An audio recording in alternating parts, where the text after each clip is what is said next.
जय मधुकैटभ छलनी देवी जय महिषहि मर्दिनी, जय चामुंडी जय चंडी मुंड भंडासुर खंडिनी, जय सुरक्ति जय रक्त बीज बिड्डाल विहंडनी, जय जय निशुंभ शुंभ दलनी भनि भूषण जय जय फननी, सरजा समर्थ शिवराज कहे देहि विजय दे जग जननी, देहि विजय दे जग जननी। श्री आदि शक्ति तुळजा भवन।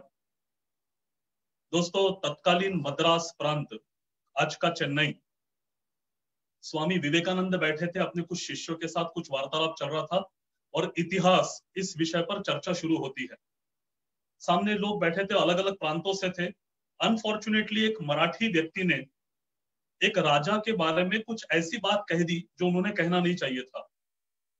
वो बातें सुनकर स्वामी विवेकानंद थोड़े से गंभीर होते हैं और वो उस शिष्य से कहते हैं कि बाहर से आने वाले अंग्रेजों जैसे लोगों ने जो हमारी शिक्षा पूरी तरह से तहस नहस कर दी, उसके चलते हमारे ही इतिहास और संस्कृति के बारे में जिनका विचार कलुषित हो चुका है, खराब हो चुका है, ऐसे आप लोग इतने महापुरुषों के बारे में ऐसी अनर्गल चीजें कह सकते हो। लेकिन शिवाजी महाराज के प्रति मेरा जो आकलन है, मेरा जो अभ्यास है, वो मैं आपको बताना चाहता हूं। ऐसा कहकर स्वामी जी ने एक छोटा सा भाषण दिया है। नंजुंदा राव इस नाम की व्यक्ति ने सौभाग्यवश वो भाषण लिख करके आज हमारे सामने रखा है। रामकृष्ण मिशन द्वारा वो पब्लिश्ड है, पुस्तिका के रूप में प्रसिद्ध भी है। स्वामी विवेकानंद जी को हम जानते हैं प्रचंड अभ्यासक, एक प्रकांड पंडित के तौर पर। वेदांग तत्वज्ञान, भारतीय इतिहास का जबरदस्त अभ्यास, इसके पुरोधा और भारतीय संस्कृति का परचम 7 समुंदर पार शिकागो तक रहलाने वाले 1893 में स्वामी विवेकानंद थे।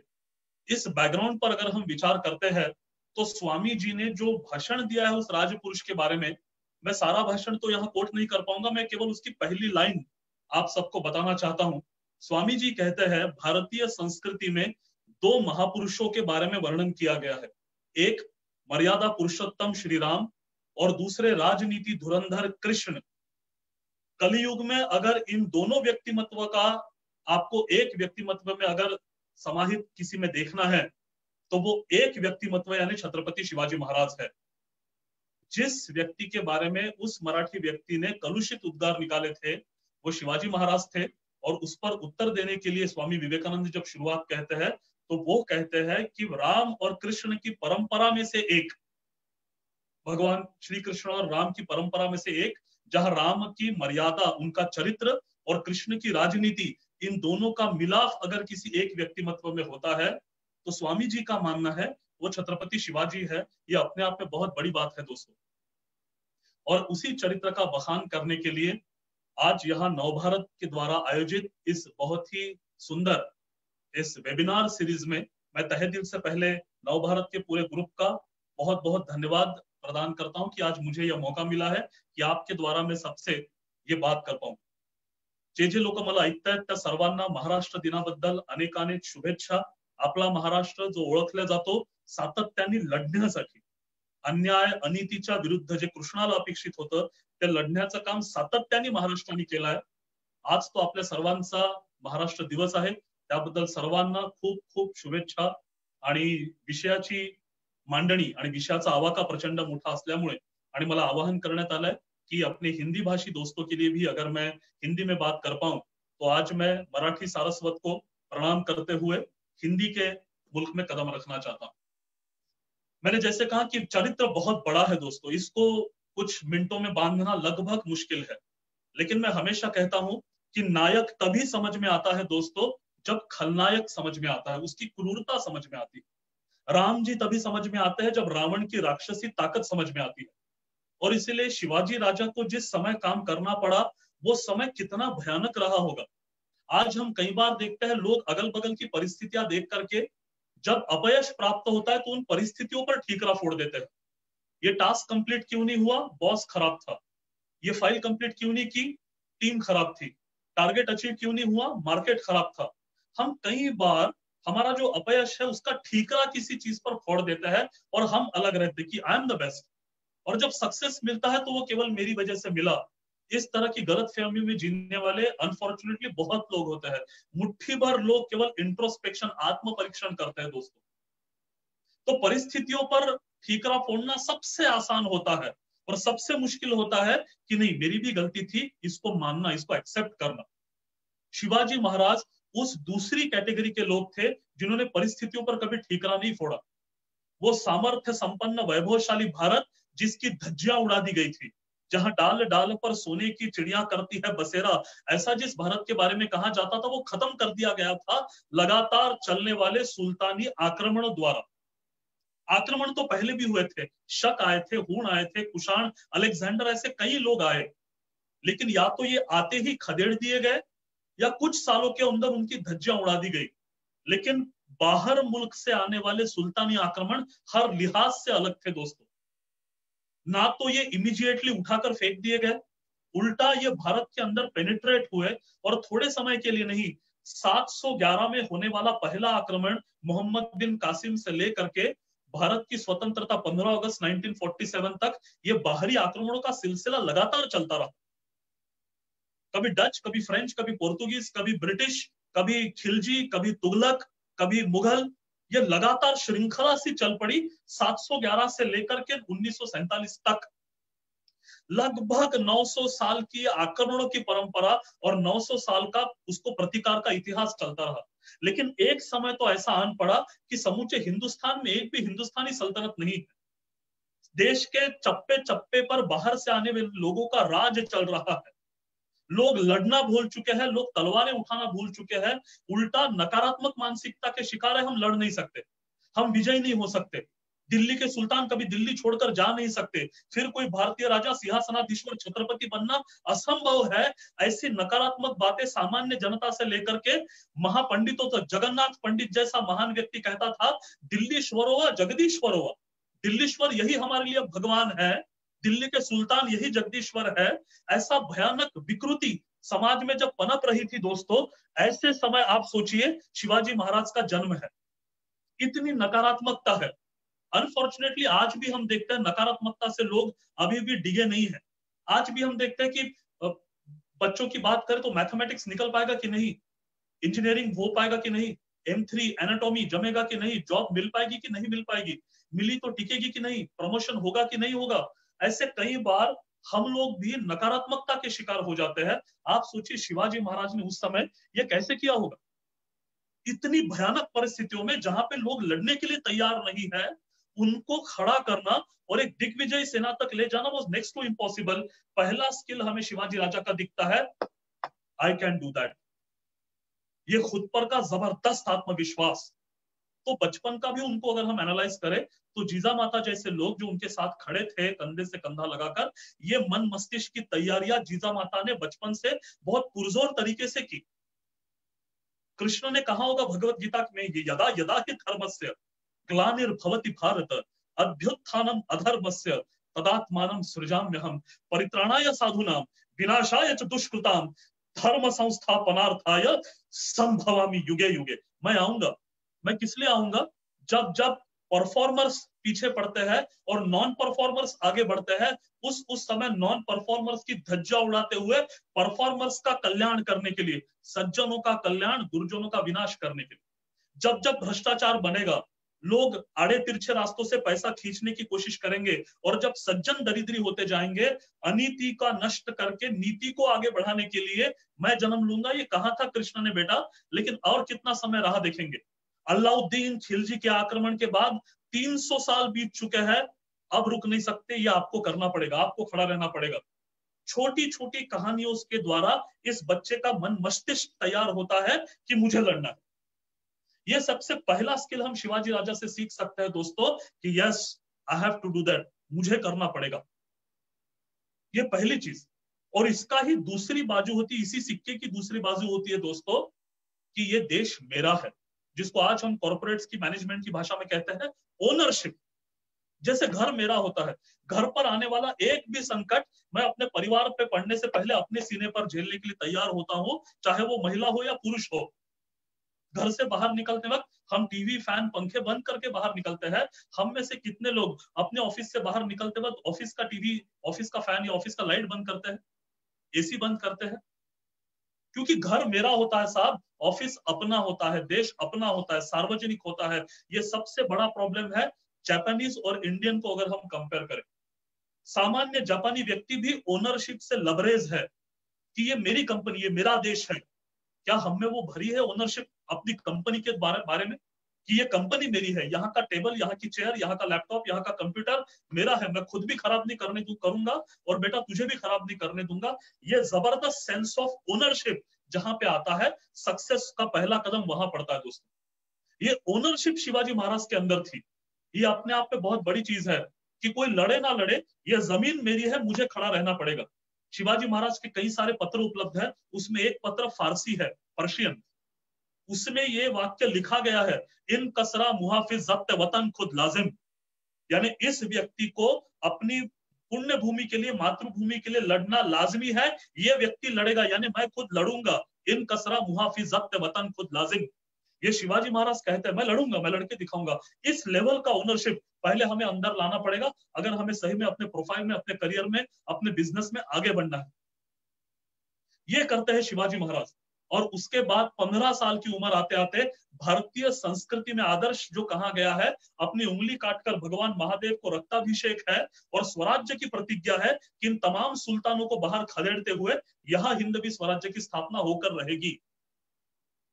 मैं आज की भाषा में बोलना चाहता हूं, इस बच्चे ने 15 साल की उम्र में अपना लाइफ मिशन सेट किया है दोस्तों। मैं कॉर्पोरेट से जुड़ा हूं, कई बार कंपनीज के ट्रेनिंग कंडक्ट करता हूं, इंटरव्यू पैनल्स में रहता हूं, एजुकेशनल डिपार्टमेंट से, एजुकेशन सेक्टर से जुड़ा हूं। अपने करियर में मैंने 1000 इंटरव्यूज लिए हैं। मैं रिक्रूटमेंट का बंदा हूं, एचआर का बंदा। इन 1000 इंटरव्यू में हमने कई बार ये सवाल पूछा है कि व्हाट्स योर लाइफ मिशन, और मैं बताना चाहता हूं 1000 में से 900 लोग कहते हैं हमें नहीं पता। केवल 10% लोग जानते हैं कि जब रिटायर होंगे तो किस पोजीशन तक छलांग लगाएंगे और जब मरेंगे तो उनकी सामाजिक ऊंचाई कितनी होगी। ये केवल 10% लोग जानते हैं। सोचिए दोस्तों, फिर बाकी लोग उस अप्रत्याशित सक्सेस को कैसे हासिल करेंगे। और फिर अनफॉर्चुनेटली हम देखते हैं कोई क्लर्क करके आता है, क्लर्क करके रिटायर्ड, कैशियर करके आया, कैशियर करके गया, टीचर करके आया, टीचर करके गया, विकेट कीपर करके आया, विकेट कीपर करके रिटायर्ड, पत्रकार करके लगा, पत्रकार करके रिटायर्ड हो गया। 35 साल जॉब किया, 35 इयर्स जॉब किया और कमाई बस जहां है वहीं पे। जो लॉन्ग टर्म मिशन रखते हैं दोस्तों, वो धीरे धीरे एक एक पायदान ऊपर चढ़ते चढ़ते सक्सेस की चोटी को छूते हैं और कुछ बदलाव लाकर दिखाते हैं अपनी ऑर्गेनाइजेशन में। ये वो कर पाते हैं जिनका लॉन्ग टर्म गोल तय होता है। सचिन तेंदुलकर 12 साल, स्वतंत्रवीर सावरकर 14.5 साल, बाबा साहब आंबेडकर, जब वो सातारा की घटना होती है नल पर पानी पीने वाली, तो बाबा साहब आंबेडकर इतनी कम उम्र में अपना लाइफ मिशन तय करते हैं। शिवाजी राजे 15 साल की उम्र, एपीजे अब्दुल कलाम बचपन में, ये तमाम ऐसा अंबार बताया जा सकता है जो बहुत छोटी उम्र में अपना लाइफ मिशन तय कर पाए, इसलिए इतनी बड़ी छलांग ले पाए। और हम सब लोग इनको गॉड गिफ्ट कहते हैं और उनकी मेहनत की बदनामी करते हैं। ये गॉड गिफ्टेड नहीं है दोस्तों, ये भगवान के अवतार नहीं है, ये मेहनत का नतीजा है। 15 साल की उम्र में लाइफ मिशन तय होता है और ये वो चीज होती है दोस्तों, जो ये कर पाता है, जो इतना बड़ा ध्येय अपनी नजरों के सामने रख पाता है, इतिहास गवाह है, वो सबसे पहले पहचान पाता है अगर मुझे वहां तक छलांग लगानी है तो ये अकेले की बस की बात नहीं है, मुझे लोगों के साथ आगे बढ़ना है। और इसीलिए लोगों की अहमियत वो लोग जानते हैं जो इतना बड़ा विचार करते हैं।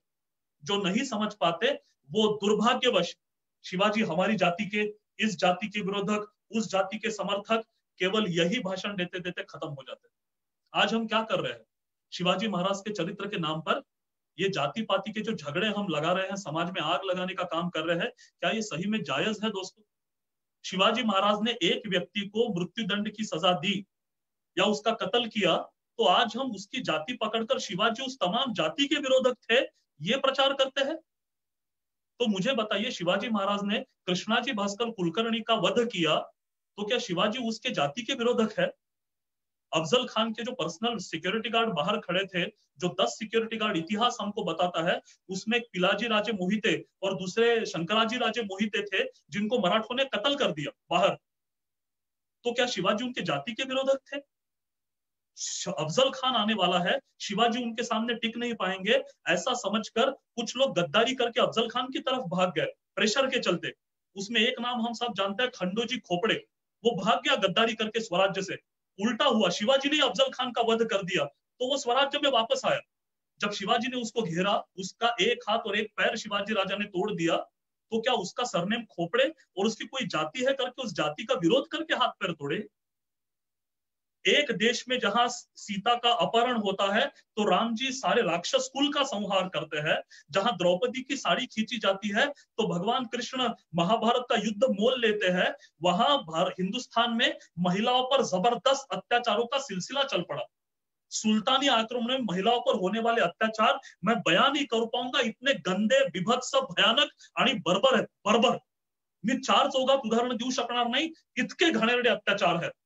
लेकिन शिवाजी जब स्वराज्य की बागडोर संभालते हैं तो स्वराज्य का एक अधिकारी, रांझा गांव का पाटिल की पोस्ट पर बैठा हुआ व्यक्ति बाबाजी बिन भिकाजी गुजर, इसने एक महिला पर बदअमल किया।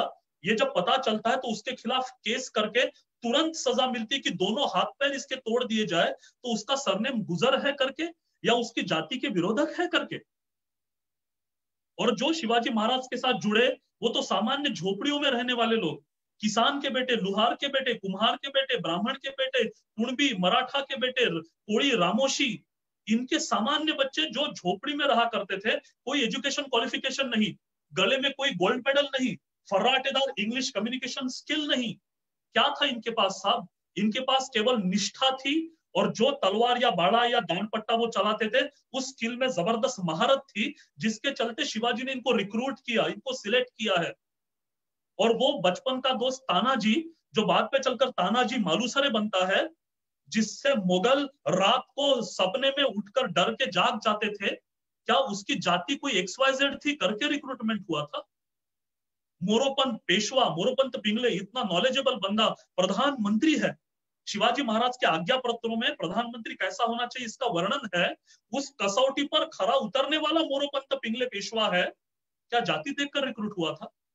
बालाजी आवजी चिटनिस, उनके हैंडराइटिंग देखकर उनको रिक्रूट किया गया था, क्या जाति देखकर रिक्रूट हुआ? दोस्तों हमें समझना पड़ेगा, हर जाति के लोग शिवाजी के साथ जुड़े थे, उनका स्किल देखा गया और जिसने गलती की उसकी जाति बिना देखे कड़क पनिशमेंट्स दिए गए हैं। आज 21st सेंचुरी में मैनेजमेंट टेक्निक्स में इसको जबरदस्त तवज्जो दिया जाता है कि आपकी टीम में जो अच्छा काम करे उसको इमीडिएट एप्रिसिएशन दो। एक कागज का टुकड़ा जिसको आप सर्टिफिकेट कहते हो, यहां से लेकर 100 कूपन तक, प्रमोशन तक, सैलरी हाइक तक कुछ भी दो, लेकिन हर एक को दो और जो गलती करता है उसको इमीडिएट पनिशमेंट दो। Justice delayed is justice denied. Shivaji Maharaj ये शायद बखूबी जानते थे, इसलिए जिसने गलती किया इमीडिएट पनिशमेंट दिया है। तो क्या शिवाजी महाराज वो मैनेजमेंट साइंस जानते थे? इतिहास तो हमें बताता है शायद जानते होंगे, लेकिन वो शपथ जो ली उसके चलते उनको पता चला हर क्वालिटी ओरिएंटेड व्यक्ति स्वराज्य में जरूरी है। तो पालखी उठाने वाला, घोड़ा चलाने वाला, भाला तलवार चलाने वालों में से लेकर के किले बनवाने तक हर व्यक्ति जरूरी है जो स्किलफुल है, जो नॉलेजेबल है।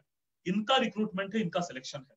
सेना बनती है, शत्रु तो बहुत थे, लाहौर से लेकर कलकत्ते तक मुगलिया सल्तनत, कश्मीर से लेकर लगभग नर्मदा औरंगाबाद तक मुगलिया सल्तनत, दक्षिण में Adil Shah, Barid Shah, Qutb Shah, Imad Shah, Dutch, French, Portuguese, British. शुरुआती आक्रमण सल्तनत आदिल शाही के खिलाफ, आदिल शाही को हल्के हल्के झटके लगना, आदिल शाही ने उसको काउंटर अटैक के लिए फतेह खान को भेजना और केवल 1200 की सेना के साथ शिवाजी राजा की जीवन की पहली मैदानी जंग किले पुरंदर से लड़ी जाती है और 10,000 की फौज लेकर आया हुआ फतेह खान की धज्जियां उड़ाकर शिवाजी उसको खदेड़ देते हैं। और 26 साल की उम्र में जावली पर कब्जा है। जावली जो महाराष्ट्र के वॉरफेयर लोकेशंस में एक बहुत बड़ा स्ट्रेटेजिक लोकेशन है। महाबलेश्वर के जो जंगल है ये जावली का भाग कहा जाता है। इसको 26 साल की उम्र में शिवाजी राजा ने अपने कब्जे में कर लिया। आदिल शाही में मानो भूचाल आ गया हो, भूकंप के झटके, कि शिवाजी जावली कैप्चर करता है, ये बहुत बड़ा प्लानिंग है। और इसलिए शिवाजी को खदेड़ने के लिए एक सवाल रखा जाता है कि शिवा की ये बगावत बीखो बुनियाद कौन उखाड़ कर फेंकेगा। और एक बंदा खड़ा होता है जो खुद को कहलाता था कातिले मुख मरिदान व काफरान, शिकंद बुनियाद बुता खान अफजल मोहम्मद शाही, यानी अफजल खान कहता है मैं शिवा को जमीन दोस्त करके आता हूँ।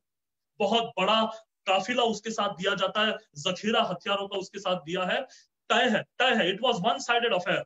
अफजल खान इतना ताकतवर, इतना अनुभवी, लगभग 35,000 की सेना महाराष्ट्र में एंटर करी थी, जब शिवाजी राजा की सेना 15,000 से भी कम थी। 15 और 35, ऐसी विपरीत परिस्थितियों में यह लड़ाई है। अफजल खान खुद पराक्रमी होने के बावजूद बहुत अहंकारी, क्रूर, और कज़ाक किस्म का व्यक्ति था। शिवाजी राजा ने उसके अहंकार का फायदा उठाते हुए कूटनीतिक लढाई, गनिमी कावा मराठीमध्ये आणि इंग्लिशमध्ये आपण त्याला म्हणतो गरिल्ला वॉरफेअर टेक्निक का बेहतरीन इस्तेमाल करते हुए मार्गशीर्ष शुद्ध सप्तमी गुरुवार 10 नवंबर 1659 जावली के ही जंगलों में अफजल खान को उतारा जाता है। एक हवा सा क्रिएट किया गया कि हम आपसे लड़ नहीं सकते, हम डरे हुए हैं, हम सब वापस करने के लिए तैयार है, मराठा सल्तनत सरेंडर करने के लिए तैयार है। अफजल खान इस झांसे में फंसकर शिवाजी से मिलने आता है।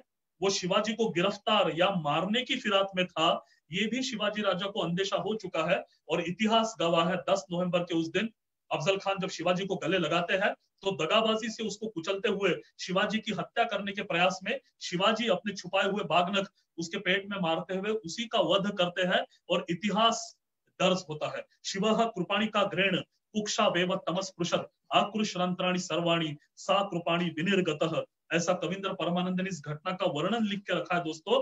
लेकिन 17वीं शताब्दी के उस हिरण्यकश्यपु का वध उसी शताब्दी के नरसिंह द्वारा प्रतापगढ़ की दहलीज पर शिवाजी राजा अपने नाखूनों से उसका पेट फाड़ के करते हैं। उसके बाद ऐसे पराक्रमों का अंबार लगा है। अफजल खान की सारी सेना जो उस जावली के जंगलों में उतरी थी, उन सबकी ईंट से ईंट बजाकर रख दी मराठी फौज ने, जो चारों तरफ छुप कर बैठी थी। आज ये सारे एपिसोड डिटेल में बताना संभव नहीं है दोस्तों, कभी आपको समय मिले तो यूट्यूब पर काफी डिटेल में मैंने ये सारे एपिसोड्स डाले हैं, आप वहां देख सकते हैं। लेकिन उसके बाद अंबार है ऐसी घटनाओं का। सिद्दी जौहर का आक्रमण, शायस्ते खां का जबरदस्त अटैक, शायस्ते खां का बदला लेने के लिए शिवाजी राजा का सूरत पर आक्रमण, आगरा जाना, आगरा में कैद होना और वहां से अपनी बुद्धिमत्ता से बाहर निकालना, ऐसी कई सारी घटनाएं, कई सारे विजय इसके बाद लगातार चलते रहे। लेकिन जो अलग चीजें शिवाजी महाराज ने की, जो उनके लीडरशिप स्किल्स, उनके प्लानिंग स्किल, उनके मैनेजमेंट स्किल्स को हमारे सामने रखती है, आज मैं उन चीजों को स्पर्श करना चाहता हूं। आज मैं ज्यादा एपिसोड्स के डिटेल में नहीं जाना चाहता, लेकिन पहली चीज उनका लीडरशिप स्किल तो बार बार दिखता ही है, लेकिन ये वो अफजल खान एपिसोड था जहां पे पुरजोर तरीके से हमारे सामने आता है। वो अफजल खान जिससे कोई भी जाकर टकरा सकता था, शिवाजी किसी को भी कहते तो उनको जाना पड़ता था, चाहे तानाजी को भेज सकते थे, बाजी को भेज सकते, लेकिन शिवाजी कहते हैं मैं खुद जाऊंगा। तो leading by example, leading from the front, ये जो मैनेजमेंट टेक्निक हम हमेशा कहते हैं, लीडर्स को अपना आदर्श प्रस्तुत करना पड़ता है अपनी टीम्स के सामने। लीडर टेबल पे पैर फैला के बैठे और अपनी टीम को चारों तरफ दौड़ाए, वो लीडर होता है समाज में, लेकिन ये लोकमान्य जनमान्य लीडर कभी नहीं हो सकते। इतिहास गवाह है कि जैसे जैसे लीडरशिप पोजीशंस बढ़ती है, आपका फिजिकल काम कम होके आपका इंटेलेक्चुअल काम शुरू होता है, ऑन पेपर काम ज्यादा रहता है। तो दिखने के लिए लीडर केबिन में बंद दिखता है, लेकिन शायद वो सबसे ज्यादा मेहनत करता है ऑन पेपर। तो शिवाजी राजा के समय में हम देख सकते हैं शुरुआत का इनिशियल दिन थे वो स्वराज्य के, एक अपने लोगों को उस नेगेटिव मानसिकता से बाहर निकालने के लिए एक जबरदस्त विजय की आवश्यकता थी। वो विजय दिखता है अफजल खान एपिसोड में, कि जहां सब मानते थे शिवाजी जीत नहीं पाएंगे, अफजल खान ताकतवर है, शिवाजी राजा ने इतिहास बदल कर रख दिया। ये वो दिन है दोस्तों 10 नवंबर 1659, जिसके बाद समाज में और सेना में एक अलग विश्वास तैयार हुआ कि नहीं, हम में भी ताकत है, हम कुछ कर सकते हैं। नकारात्मकता से समाज को सकारात्मकता की ओर लेके जाना, अपनी टीम को पॉजिटिविटी की तरफ लेके जाना, ये काम केवल 14 वर्षों में हुआ है दोस्तों। 14 वर्षों में, 15 साल की उम्र में उंगली काटकर प्रतिज्ञा है और 29 साल की उम्र में अफजल खान का पतन है, पराभव है। केवल 14 सालों में डरे सहमे लोगों को दिग्विजयी सेना में बदल दिया है शिवाजी महाराज ने। ये वो ताकत है दोस्तों। क्या क्या मानसिकता थी शिवाजी महाराज की इन सब के पीछे, ये हमें पता चलता है उनकी राजमुद्रा से, जो आज भी किसी भी school, college, media group, company, corporate या गवर्नमेंट ऑफिशियल्स के लिए आज भी गाइडिंग प्रिंसिपल है शिवाजी राजा की राजमुद्रा। It has been written in Sanskrit, प्रतिपश्चंद्र लेखेव वर्धिष्णुर विश्ववंदिता साहसूनो शिव सैषा मुद्रा भद्राय राजते, that ever growing in splendor like a moon of the first day of the bright half of the month and adored by the universe, this seal of Shivaji Raje, the son of Shahaji, shines for the peace and prosperity of all. मेरी मुद्रा किस लिए है? बंगले बनवाने के लिए नहीं, उसके सामने लिमोजिन और मर्सिडीज खड़ी करने के लिए नहीं, बंगलों में एसी लगवाने के लिए नहीं, मेरे एजुकेशन इंस्टीट्यूट और मेरी अपनी पर्सनल कंपनियां शुरू करने के लिए नहीं। मेरा स्वराज्य है मेरी सामान्य जनता का कल्याण, मुद्रा भद्राय राजते। मेरे यहाँ रहने वाले गरीब से गरीब तबके का विकास। और जब कोई राजा कहता है कि गरीब का विकास, इसका मतलब मध्यम वर्ग और व्यापारी की तरफ दुर्लक्ष्य नहीं। गरीब का विकास यानी राजा से लेके गरीब तक हर एक का विकास। ये हमारी भारतीय मानसिकता है। अंत्योदय, उसका अंतिम व्यक्ति का विकास होना चाहिए। ये बताने वाला गाइडिंग प्रिंसिपल है राजमुद्रा, कि मेरा जो कस्टमर है, वो जो मुझे पैसा देकर मेरा प्रोडक्ट खरीदता है, वो क्वालिटी प्रोडक्ट हो, best of the best product, उसको कम से कम पैसों में मैंने देना चाहिए। ये आज गाइडिंग प्रिंसिपल है किसी भी कॉलेज के लिए, किसी भी स्कूल के लिए बेहतरीन एजुकेशन, किसी भी कंपनी के लिए बेहतरीन प्रोडक्ट अपने कस्टमर को देना। और दूसरा शब्द आपने सुना होगा, वर्धिष्णुर विश्ववंदिता। आपका करियर कैसा हो, आपकी ऑर्गेनाइजेशन कैसी हो, नैरो होते जाने वाली नहीं, लगातार बढ़ने वाला करियर, लगातार बढ़ने वाली कंपनी। फर्ज कीजिए शिवाजी महाराज ने अगर पुणे के बाहर एक बोर्ड लगा दिया होता, आमची कुठेही शाखा नाही, तो तुमचा आणि माझा इतिहास आणि आपली आडनावं काय राहिली असती, विचार करा मित्रांनो। शिवाजी कहते हैं कि अगर आप में क्वालिटी है, गुणवत्ता है, तो अपने आप को कूप मंडूकम वृत्ति की तरह कुएं में बंद मत कर लो, कुएं की मेंढक की तरह। कुएं का मेंढक कुएं को समंदर समझ लेता है ना।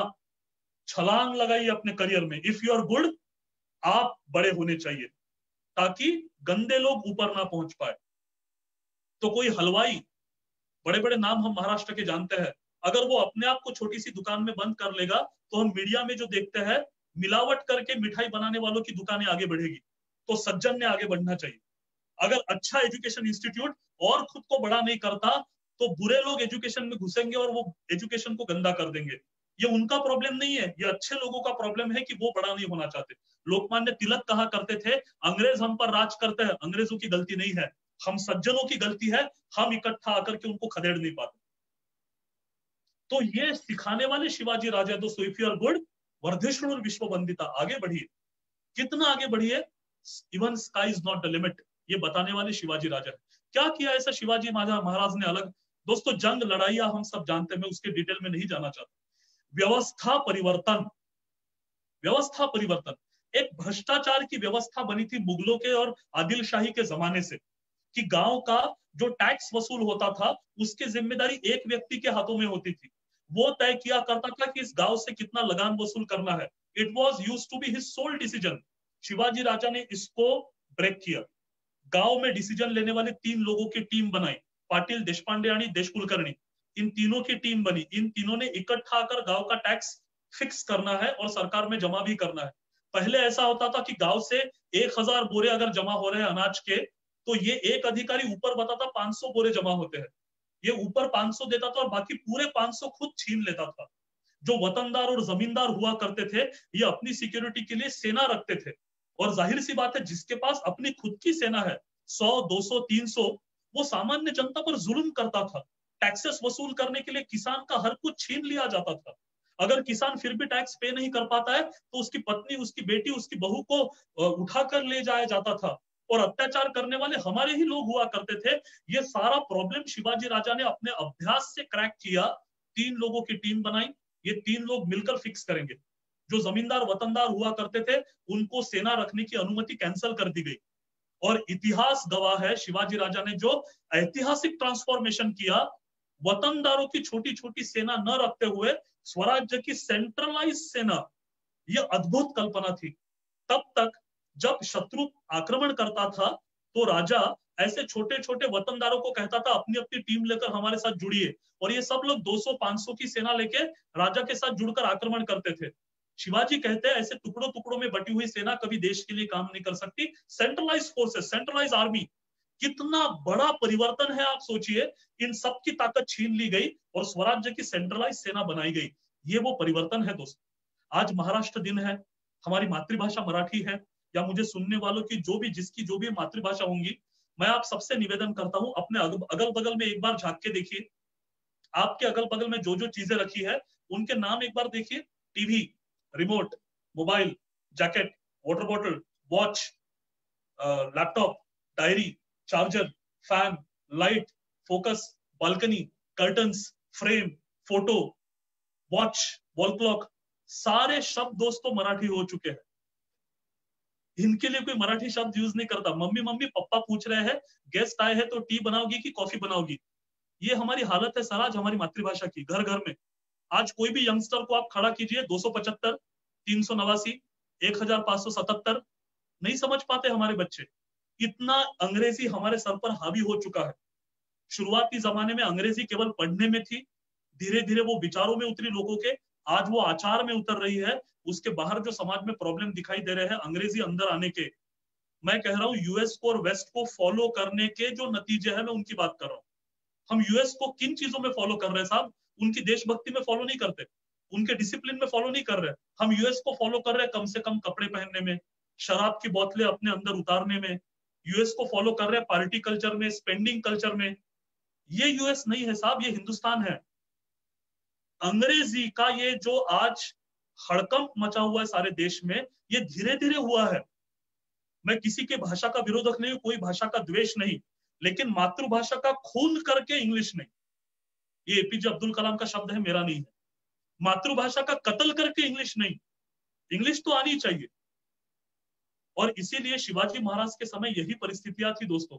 शिवाजी राजा के जो 200-250 पत्र उपलब्ध है, राज्याभिषेक के पहले का कोई भी पत्र आप उठाए, इज्जत व रफत, दस्तकहा व शुजात व शहाबत, इंतिबहावत, इकबाल व इजलाल हमरा, सैद आजम, सैद सुल्तान, अज की शिवाजी राजा, सलाम सलामती, अंजान, महुअद, मुराद, अजरहत खाने, राजश्री शिवाजी राजे, दान दौलत व बेजानिब, कारकुनान, हाल व इस्तकबाल, विदा नत क्या जशूर, सन, सवार, गंज।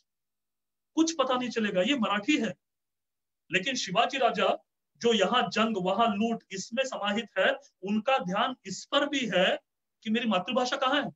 अरबी फारसी का इतना आक्रमण, रघुनाथ पंत हनुमंते को कहा जाता है, ये सारे शब्द बाहर निकालिए।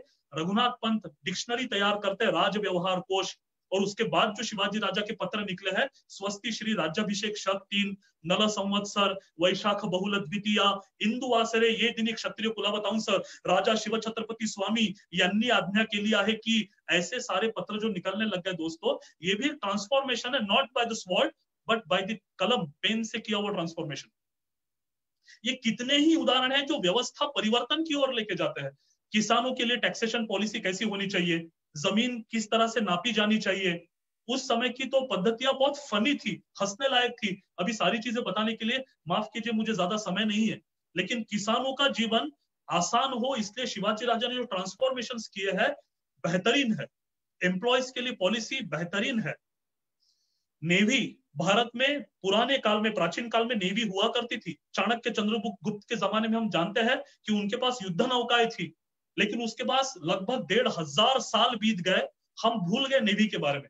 इतना बड़ा समुद्री तट हमें है, लेकिन हम नेवी भूल गए। इक्का दुक्का राज सत्ताओं के पास वो हुआ करती थी, हम भूल गए। मुगलों के पास भी खुद की सार्वभौम नेवी नहीं थी, और हिंदुस्तानियों के पास तो बिल्कुल नहीं बची थी। ऐसे समय में ये नौजवान सोचता है नेवी होनी चाहिए। 50 साल की उम्र है इस बंदे की, बचपन के 15 साल छोड़ दीजिए, 35 सालों में क्या क्या किया होगा, क्या क्या सोचा होगा। नेवी समुद्र पर जहाज बनाने का तंत्र और जहाज लेके लड़ाई करने का तंत्र जमीन के तंत्र से पूरी तरह से अलग है दोस्तों। ये तंत्र सीखने में जिंदगी बीत जाती है। यहाँ शिवाजी राजा ने पोर्चुगीज लोगों को जॉब पे लिया। रूई लेंटो विएगस और उसका बेटा फ्रेरना विएगस, इनके साथ 450 पोर्चुगीजों ने स्वराज्य के लिए नौकाएं बनवाई, और इन नौकाओं का इस्तेमाल करके मराठों ने अंग्रेजों को खदेड़ दिया। वो अंग्रेज जो समुद्र के महाराजा माने जाते थे पूरी पृथ्वी पर, उनको खंदेरी उंदेरी जो मुंबई के पास है, वहां की लड़ाइयों ने मराठों ने पानी चटा दिया, जैसे धूल चटाते हैं, पानी चटा दिया उनको साहब। और ब्रिटिश अधिकारियों का रिपोर्ट है, डगलस नाम का एक ब्रिटिश अधिकारी है, वो लिखता है, it's a great mercy of God that Shivaji didn't born as a seaman, otherwise he would have swept us over the sea as he did it on the earth. ये तो भगवान की असीम कृपा है की शिवाजी खलाशी म्हणून जन्माला नाही आले, नाहीतर त्यांनी आपल्याला समुद्रातही झोडपून काढलं असतं, जसं त्यांनी आपल्याला जमिनीवर झोडपलं। ये ब्रिटिशर्स कह रहे हैं साहब। तो नेवी केवल सीखना नहीं, नेवी इंप्लीमेंट करके उससे ये जबरदस्त विजय हासिल करना अपने आप में कितनी बड़ी बात है, आप सोचिए। कितने ही ट्रांसफॉर्मेशंस, कितने ही। शिवाजी महाराज के पास सेना नहीं थी, 10,000 12,000, अफजल खान एपिसोड के पास लगभग 15,000, और जब मिर्जा राजा जयसिंह आक्रमण करता है लगभग 20,000 की सेना। शायस्ते खान 1 लाख फौज लेके आया था, शिवाजी महाराज के पास मुट्ठी भर सेना थी केवल। कहां से आएंगी सेना, पैसा कहां से आएगा इतना सारा। लेकिन इतिहास गवाह है, शिवाजी राजा जब आगरे से वापिस आते हैं, 3 साल उन्होंने औरंगजेब को रोक कर रखा है। 3 साल कोई नया बैटल नहीं, 3 साल कोई नया आक्रमण नहीं। इन 3 सालों में शिवाजी राजा ने क्या किया दोस्तों? जिसको भी अपने करियर में छलांग लगानी है, क्लर्क करके आऊंगा लेकिन मैनेजर करके रिटायर्ड होऊंगा, पत्रकार करके आऊंगा लेकिन मुख्य संपादक करके जाऊंगा, विकेट कीपर करके आऊंगा लेकिन तीनों फॉर्मेट में भारत को नंबर 1 बनाने वाला और 28 साल बाद वर्ल्ड कप उठाने वाला महेंद्र सिंह धोनी बनकर दिखा दूंगा। ये आत्मविश्वास जिनके अंदर है, उनको लंबी छलांग अगर लगानी है तो इतिहास गवाह है कि पहले पैर मजबूत करने पड़ते हैं। जिसको छलांग लगानी उसको पैर मजबूत करना है, यानी अपने स्किल्स नॉलेज बेस को चौड़ा करना है, बड़ा करना है, अपनी ताकत बढ़ानी है, तब जाकर सक्सेस मिलता है साहब। धीरे धीरे स्किल एनहांसमेंट, धीरे धीरे नॉलेज एनहांसमेंट करना पड़ता है। ये एक रात की बात नहीं है। मेरी हैंडराइटिंग बहुत खराब हुआ करती थी। मैंने एक किताब ढूंढी जिसमें लिखा था हैंडराइटिंग कैसे सुधारे। मैं 24 घंटा, एक ही दिन 24 घंटे मैंने अपनी हैंडराइटिंग पे काम किया। पहले दिन कीड़े मकोड़ों की तरह हैंडराइटिंग मैंने 24 घंटे में अच्छी कर डाली। इंग्लिश मुझे नहीं आता था 6 साल पहले, मैंने 1 साल दिया और इंग्लिश मुझे लड़ झगड़ करके सीखना पड़ा। मैं बैंगलोर गया अपना MBA करने के लिए, कर्नाटका गया, बोला इनकी भाषा हमें आनी चाहिए। मैंने 1.5 महीने में कन्नड़ सीखी। मैंने 23 घंटों में दोस्तों मैंने कन्नड़ लिखना पढ़ना सीखा। मुझे भाषण देना नहीं आता था। स्पीचेस मैंने 6 साल पहले शुरू किए। तो कैसे खड़ा रहना पड़ता है, बॉडी लैंग्वेज कैसी होनी चाहिए, आवाज कब बड़ा कब छोटा करना चाहिए, मुझे नहीं समझता था। अभ्यास से करना पड़ा। आवाज बहुत कमजोर थी मेरी। नमस्कार, मैं सुमंत टेकाड़े, आज शिवाजी महाराज पर बोलने आया हूँ, ऐसी मेरी आवाज हुआ करती थी। जब पता चला तुम शिवाजी पर बात करोगे, आवाज बुलंद होनी चाहिए। 1 साल मैंने अपनी आवाज को दिया दोस्तों, तब जाकर के आज मैं बोल पाता हूँ। 1000 लोगों तक 1 घंटा पहुंचे। ये आवाज बुलंद करने के लिए मुझे 1 साल लगा। ये मैं अहंकार से नहीं कर रहा हूं, देखो मैंने क्या क्या किया है, मैं अहंकार से नहीं बता रहा हूँ दोस्तों। मैं ये बता रहा हूँ, मैं तो आखिरी बेंच पर बैठा हुआ लड़का हूँ पूरी स्कूल में। 6 फुट की हाइट है मेरी, बचपन से हमें आखिरी बेंच ही मिला, इसलिए कोई भी कंपटीशन में नहीं, किसी भी स्पर्धा में मैं कभी नहीं उतरा, और इसलिए सेल्फ कॉन्फिडेंस की धज्जियां उड़ी थी। जिंदगी में एक स्पीच नहीं दिया था, आवाज जहन से कभी बाहर नहीं निकलती थी हलक से। ऐसा बैक बेंच पर बैठने वाला लड़का जिसका भविष्य अंधेरे में है, वो शिवाजी महाराज की जीवनी से सीख सीख कर आज यहाँ पे पहुंचा है। उसने एक चीज सीखी है, इस पूरी दुनिया में बेटा तुझे एक ही व्यक्ति आगे बढ़ा सकती है, वो है तुम खुद। तू अपने आप पर मेहनत कर, अपने स्किल एनहांस कर। हाँ, श्रद्धा किसी पे रखनी है तो जरूर रखना, लेकिन मेहनत तुझे करनी पड़ेगी। ये हम शिवाजी महाराज के जीवन से सीखे दोस्तों। राजा वापस आते हैं, राजा अपनी ताकत बढ़ाते हैं। शत्रु ने आक्रमण किया था राजधानी पर, तो राजगढ़ से बदलकर राजधानी बदल दी रायगढ़, ताकि शत्रु कभी राजधानी तक ना पहुंच पाए। जो मैंने थोड़ी देर पहले कहा कि फोर्सेस नहीं थी, टीम कम थी उनकी, तो शिवाजी राजा ने इन 3 सालों में मेहनत मशक्कत करके अपनी आर्मी बढ़ाई। लगभग 2 लाख इन्फेंट्री यानी पदातिक और लगभग 1 लाख घुड़सवार यानी कैवेलरी, ये केवल 3 सालों में खड़ा किया है दोस्तों। और उसके बाद जो दक्कन पर आक्रमण किया है, दक्षिण दिग्विजय करके हम जिसको जानते हैं, तो वो शिवाजी महाराज जिनके पास बमुश्किल कभी 20, कभी 22, कभी 30, कभी 35 किले हुआ करते थे, 20-20 साल मेहनत करने के बाद जिनके पास 20-25 किले थे, उस बंदे ने अपने आखिरी 8-10 सालों में 250 फोर्ट पर भगवा परचम लहराया। 8-10 सालों में 250 किले जीत लिए, तमिलनाडु तक आक्रमण करके। ये वो छलांग है दोस्तों जिसको सरदार का बेटा कहलाया गया, झुटलाया गया। ऐसा सरदार का बच्चा एक चक्रवर्ती सम्राट करके खड़ा होता है। और ये जाहिर सी बात है उन्होंने अकेले ने नहीं किया, इसके पीछे उनका एक शानदार स्किल समाहित है। और वो स्किल जो मैनेजमेंट का सबसे बड़ा स्किल कहा जाता है, लोगों को खड़ा करो।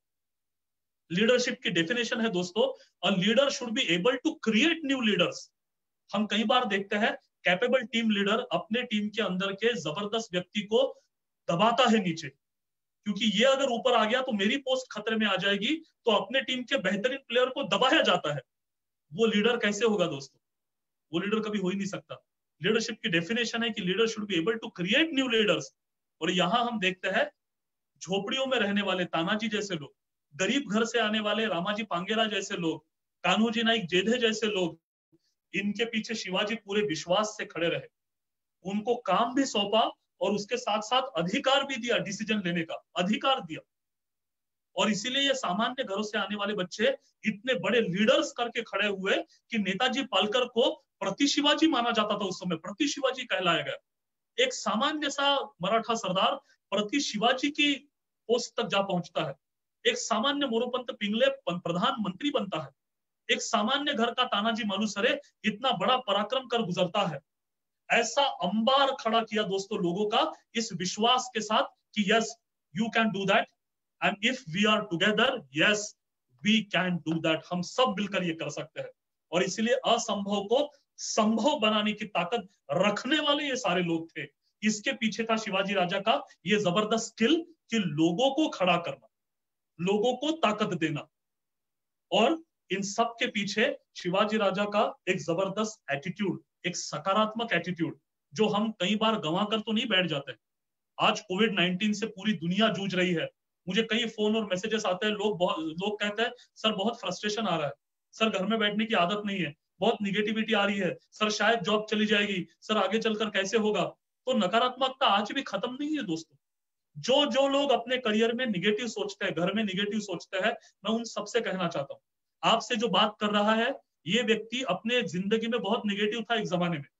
अभी 4-5 साल पहले तक मैं कई बार निगेटिव सोचता था।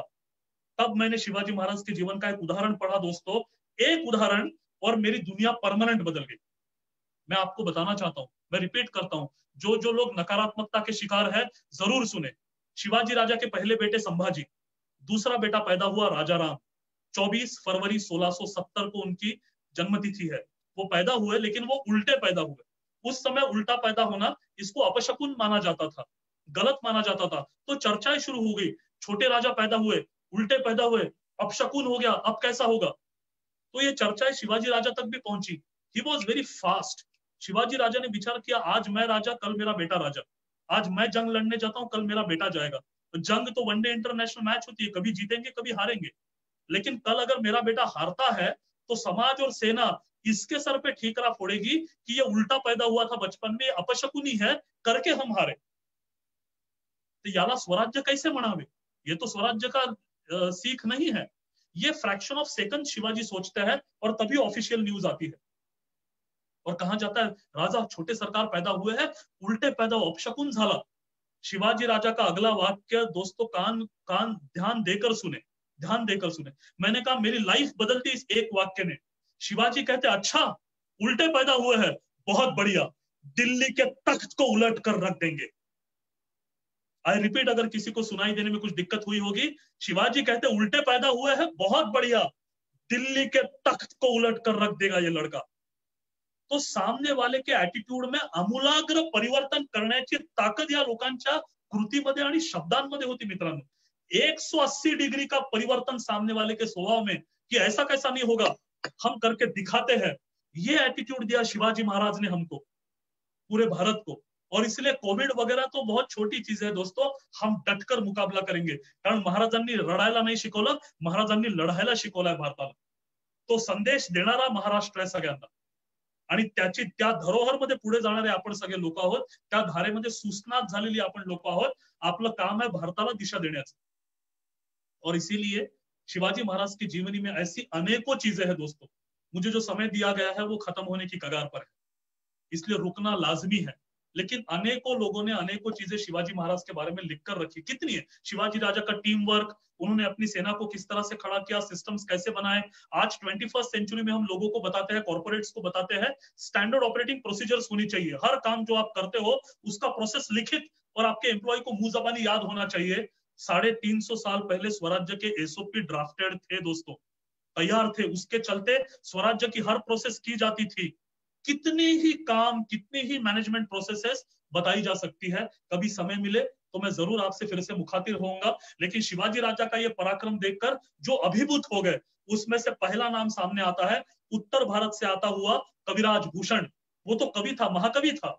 शिवाजी का व्यक्तिमत्व देखकर, उनका काम देखकर वो इतना हर्षोल्लासित हुआ कि पहली हिंदी कविता वो शिवाजी महाराज पर लिखता है। शिवाजी राजा आप कौन है? इंद्र जिमि जंभ पर, बाण वसु अंब पर, रावण सदंब पर रघुकुल राज है। पवन भारी बाह पर, शंभु रति नाह पर, जो सहस्त्र बाह पर राम द्विजराज है। दावा द्रुम दंड पर, चीता मृग झुंड पर, भूषण वितुंड पर जैसे मृगराज है। तेज तम अंश पर, अंधेरे पर प्रकाश यानी तेज आक्रमण करता है। कान्ह जिमि कंस पर, कंस के छाती पर बैठकर कान्हा यानी भगवान कृष्ण अपने मुट्ठी से उसकी छाती फोड़ता है। उसी भांति इन म्लेच्छ सुल्तानों के खिलाफ शिवाजी राजा आप किसी शेर की तरह टूट पड़ते हो।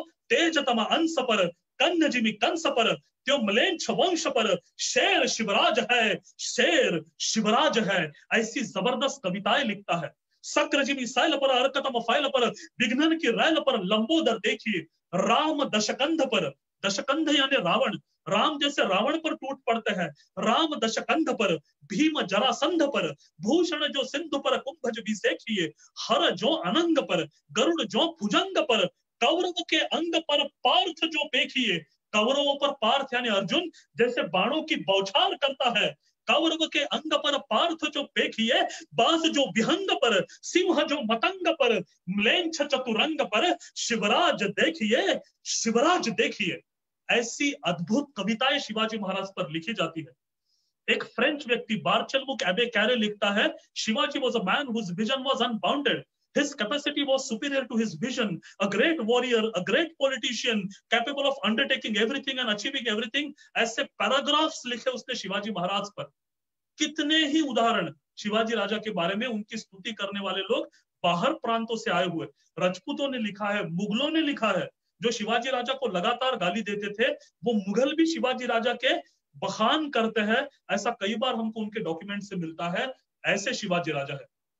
रुकते समय में रिपीट करना चाहता हूं, विपरीत परिस्थितियों के खिलाफ लड़ने का मादा, सामान्य लोगों को साथ में लेकर असामान्य पराक्रम करने की ताकत, अपने जीवन का destination, final destination, life mission, ध्येय निश्चित करना, उस पर अटल दृष्टि रखते हुए उसकी तरफ आगे बढ़ना, जबरदस्त मेहनत करते हुए, कष्ट लेते हुए अपने जीवन में आगे बढ़ना।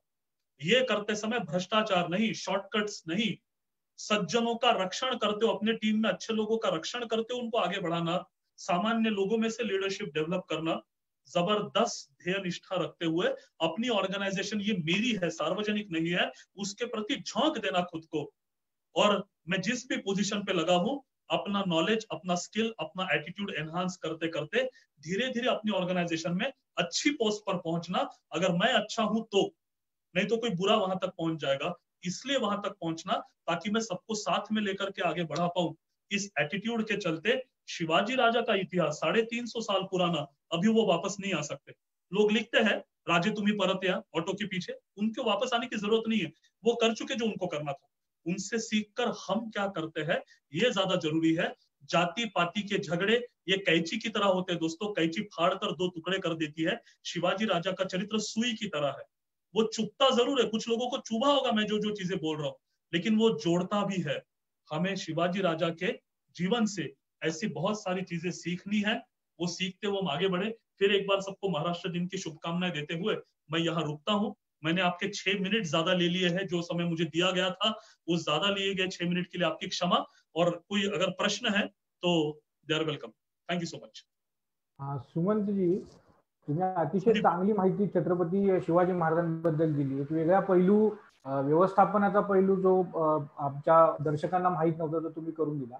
एक प्रश्न मनात आहे की छत्रपतींनी त्या काळामध्ये हिंदवी स्वराज्याचं स्वप्न बघितलं आणि त्यांनी शिवराज्याभिषेक घडवून आणला, तर त्याच्याशी काही व्यवस्थापन शास्त्राशी त्याचा काही संबंध होता का? जी, खूप चांगला प्रश्न आपला। संदीप जी की आवाज अगर सुनाई नहीं दी होगी तो संदीप जी कहते हैं राज्याभिषेक जो शिवाजी राजा का हुआ उससे रिलेटेड मैनेजमेंट साइंस का कोई रिलेशन हो सकता है क्या? 2 चीजें हैं, राज्याभिषेक की आवश्यकता क्यों पड़ी? तो जाहिर सी बात थी कि तब तक जो मुगल सत्ता थी और आदिलशाही सत्ता थी, ये लोगों को अधिकार था सामान्य जनता के जो रिन्यूअल्स होते हैं, उनके जायदाद के कागज होते हैं, उनके वतन पत्र होते हैं, जिनको हर साल रिन्यू करना पड़ता है। ये रिन्यू करने का काम इन सत्ताओं के पास था क्योंकि इनके पास सिंहासन थे। शिवाजी राजा जो कि खुद मिट्टी से उठे थे, मातीतून उठलेले होते, आणि खुद की मेहनत पर उन्होंने अपना स्वराज्य निर्माण किया था, तो जब तक वो सिंहासनाधीश्वर राजा नहीं बनते तब तक लोगों को वो इस तरह से सनद पत्र, वतन पत्र ते देऊ शकत नव्हते. हा सगळ्यात मोठा प्रॉब्लेम होता. जनतेचं राजांवर प्रेम होतं, पण कागदपत्रांसाठी तिला आदिलशाहीकडे, परक्यांकडे पाहावं लागायचं. हम सब जानते हैं, एक सबऑर्डिनेट के अगर 2 बॉसेस होंगे तो कितना प्रॉब्लम होता है. तो यहाँ ये था, स्वराज्य के 2 बॉस थे और ये स्वराज्य के प्रति निष्ठा को सबसे बड़ा सुरुंग था ये. और इसीलिए इसका सॉल्यूशन एक ही था कि किसी मराठी व्यक्ति ने सिंहासनाधीश्वर छत्रपति बनना चाहिए और ये जिम्मेदारी शिवाजी महाराज ने उठाई. हालांकि राज्याभिषेक उन्होंने करना चाहिए, कल्पना किसकी थी, इसको आज कोई भी ऐतिहासिक प्रूफ अवेलेबल नहीं है. 2-4 लोगों के नाम आते, लेकिन आज हमें पता नहीं कि वो एक्चुअल कल्पना थी किसकी. खैर, कल्पना किसी भी हो, राज्याभिषेक होना बहुत जरूरी था. जहां तक मैनेजमेंट साइंस का सवाल है, अगेन वही कि जो ऑथराइज लीडर है उसकी चीजें, उसकी बातें सब मानते हैं. आप विरासत के चलते किसी को भी दूसरों के सर पे लाके बिठा सकते हो, लेकिन जरूरी नहीं कि त्याला लोकमान्यता मिळेल हे जरूरी. लोकमान्य कौन होता है? जो लोगों में से ही उठकर आता है, जो अहंकार से दूर है. और ये सारे गुण शिवाजी महाराज में थे. तो एक लीडर जो होता है उसका परिपूर्ण रूप शिवाजी महाराज में दिखता था. ये दूसरी बात, राज्याभिषेक से रिलेटेड जो मैनेजमेंट है वो बहुत बड़ा विषय है, क्योंकि बहुत हजारों लोग वहां पे आए थे. उनकी व्यवस्था, राज्याभिषेक का सारा विधि, उसके लिए लगने वाली चीजों का ऑर्गेनाइजिंग, तो ये अपने आप में एक मैनेजमेंट का बहुत बड़ा पार्ट है. जाहिर सी बात है, कोई भी बड़ा इवेंट जब हम करते हैं, लेकिन ये राज्याभिषेक का एक महत्व इन सबसे परे है सर. मैनेजमेंट स्किल से परे है, इन कागजों पर स्टैंप लगाने के परे का महत्व मैं केवल 1 मिनट में आपको बताता हूं. 300 साल बीत चुके हैं, किसी को राज्याभिषेक हुआ नहीं है. मैंने कहा था, लोग मानना शुरू कर दिए थे दिल्ली के सम्राट दिल्ली से जाएंगे नहीं, फिर कोई भारतीय व्यक्ति सिंहासनाधीश्वर छत्रपति नहीं बन सकती, ये सारे भारत में माहौल पैदा हो चुका था. ऐसे समय एक भारतीय राजा सिंहासनाधीश्वर छत्रपति बनता है, इसको रोकने के लिए तमाम लोगों ने सारी ताकत लगा दी. मुगली सत्ताओं ने, दक्षिणी सत्ताओं ने, कि इसने अगर राज्याभिषेक कर लिया तो it will be a last nail in our कफन. ये सब जानते थे कि यहाँ एक राज्याभिषेक अगर हो गया तो सारी भारतीय जो राजसत्ताएं हैं उनमें कॉन्फिडेंस आ जाएगा कि ये हो सकता है. यहाँ पर इतिहास गवाह है, शिवाजी महाराज का राज्याभिषेक होने के बाद जो आत्मविश्वास लोगों को मिला. लाचित बरफुकन आसाम में झंडा फहराता है मुगलों के खिलाफ. बुंदेलखंड में महाराजा छत्रसाल बुंदेला भगवा फहराते हैं मुगलों के खिलाफ. उसके प्रेरणा लेकर हम देखते हैं सिख संप्रदाय ने एक जबरदस्त शंखनाद किया और बाद में सिख संप्रदाय का प्रचंड बड़ा आक्रमण. तो ये सारा जो आत्मविश्वास लोगों को चाहिए था कि हाँ, यहाँ भारतीय सत्ताओं के विजय होते हैं, ये शंखनाद अगर पहली बार हुआ होगा तो वो राज्याभिषेक है सर. छत्रपति शिवाजी महाराज के व्यवस्थापन कौशल्य के बारे में डॉक्टर सुमन टेकाड़ी जी ने हमें बहुत अच्छी जानकारी दी और ये जो जानकारी है वो हमारे जीवन में भी हमें मददगार साबित होगी, ऐसा मुझे लगता है.